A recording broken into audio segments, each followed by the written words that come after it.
New York city mayor Zohran Mamdani বলেছেন, new ইয়র্কে তার প্রগতিশীল রাজনৈতিক ধারার সাম্প্রতিক সাফল্য কেবল একটি শহর বা অঙ্গরাজ্যের মধ্যেই সীমাবদ্ধ নয়, বরং জাতীয় রাজনীতিতেও প্রভাব ফেলতে পারে। রোববার সম্প্রচারিত এবিসি নিউজের দিস উইক অনুষ্ঠানে সাংবাদিক জোনাথন কার্লকে দেয়া এক সাক্ষাৎকারে মামদানি বলেন, একজন গণতান্ত্রিক সমাজতন্ত্রী যুক্তরাষ্ট্রের যে কোনো অঙ্গরাজ্যে এবং যে কোনো নির্বাচিত পদে জয়ী হতে পারেন। তিনি আরও বলেন, সাধারণ মানুষের বাস্তব সমস্যাকে সামনে রেখে রাজনীতি করলে সেটি কেবল নিউ ইয়র্কেই নয়, পুরো দেশেই গ্রহণযোগ্য হবে। তার মতে, জীবনযাত্রার ব্যয়, আবাসন সংকট, শিশু পরিচর্যার খরচ ও অর্থনৈতিক চাপের মতো সাধারণ মানুষের বাস্তব সমস্যাকে কেন্দ্র করে রাজনীতি করলে তা সারা দেশেই গ্রহণযোগ্য হবে। সম্প্রতি নিউ ইয়র্কের ডেমোক্রেটিক প্রাইমারিতে মামদানি সমর্থিত ৩ প্রার্থী বিজয়ী হয় তার রাজনৈতিক প্রভাব নিয়ে নতুন আলোচনা শুরু হয়েছে। তিনি বলেন, শুধু বর্তমান প্রশাসনের সমালোচনা নয়, বরং মানুষের জীবনমান উন্নয়নের জন্য দীর্ঘমেয়াদী পরিকল্পনা তুলে ধরতে হবে। তবে ডেমোক্রেটিক পার্টির একাংশের মতে, নিউ ইয়র্কের মতো উদারপন্থী এলাকায় এই কৌশল সফল হলেও যুক্তরাষ্ট্রের সব অঙ্গরাজ্যে একইভাবে কার্যকর নাও হতে পারে।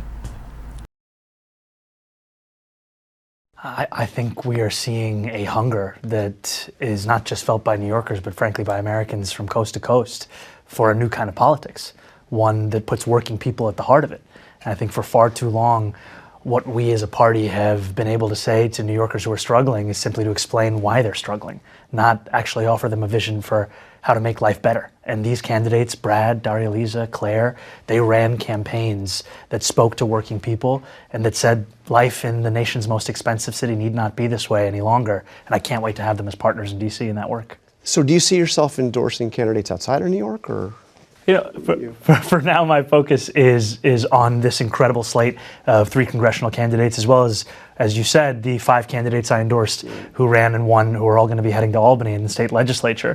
But I do think, as you said, it's not just New York City where working people are asking themselves, why can't I afford my rent? Why can't I afford my groceries?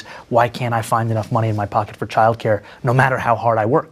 And I'm so excited that these incredible soon-to-be Congress members will be helping to lead the fight across the country on making sure that working people are right there where they should be, which is the heart of the conversation. As New Yorkers were going to vote, you said something interesting. You said the race for 2028 starts now, the presidential race. What did you mean by that?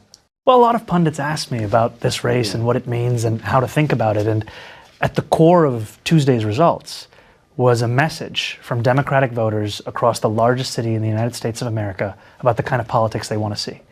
And we know that we oppose the cruelty of the federal administration.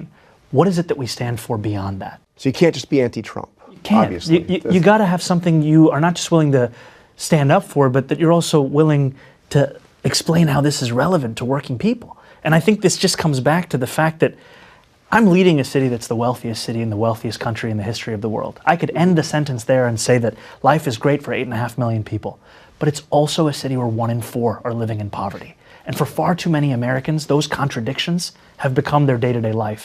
And we need a party that's able to recognize the strengths of this economy and understand that it hasn't reached enough people. Can a Democratic Socialist get elected president?